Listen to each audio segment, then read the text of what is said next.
Last year, I had a conversation with Gretchen Gordon of Braveheart Sales Performance on the difference in core competencies for success between a sales leader and salespeople. She actually breaks out 37 sales leadership core competencies, and they kind of fall into 4 headings: the performance master, the coach, the motivator, the recruiter. Now, unlike Gretchen, I am not an expert at giving assessments and evaluating the results.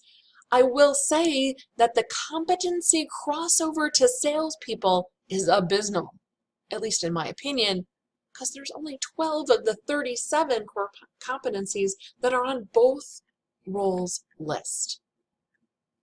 This year, I've been having conversations both with newly promoted salespeople, as well as salespeople who would like to move into leadership positions.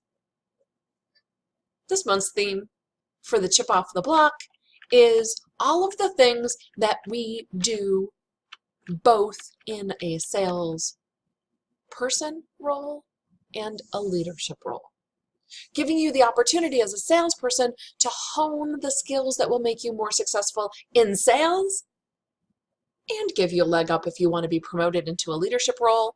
Plus, if you've been promoted from salesperson to sales leader, you've probably already sharpened these things and can leverage them in your different role. Let's get started. Today, we're going to talk about trust. Now, with prospects and customers, you might be saying, okay, I get it. I know what I need to do. Don't discount that those people on your new team, you still need to build trust in small increments, which is probably why Jimmy Dean said, do what you say you're going to do and try to do it a little bit better than you said you would. And the fact that it's difficult, and it is difficult, is why when I Googled building trust, the search results returned about 1,340,000,000 results in 0.58 seconds. Instead of giving you all of those results, I'm going to give you my top 3 trust building mantras that I try to use every single day for myself. 1, do what you say and say what you do, which is probably why Jimmy Dean's quote resonated with me. Number 2, be honest, especially when it's hard. And then I have a note to myself to make sure that the language that I use about the situation doesn't cross over and never is about the person. Number 3, disappointing someone early is better than making them upset because of my failure later.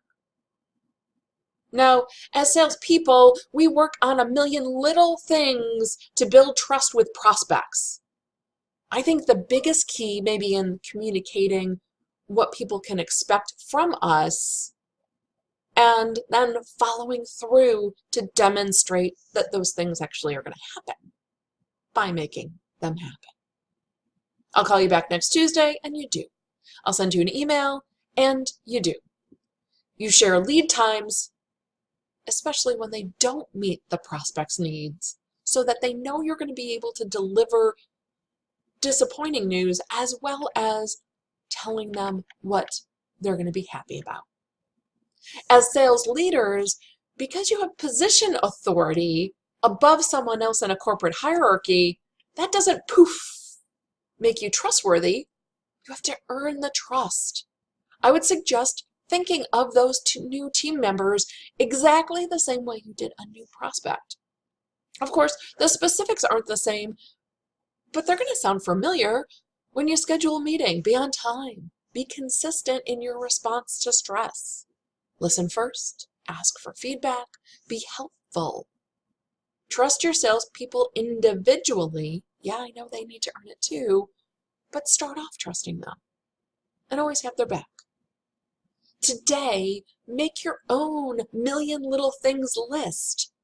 Now, of course, you'll then need to do all of those little things with consistency to earn someone else's trust. Thanks for listening. Have a great week.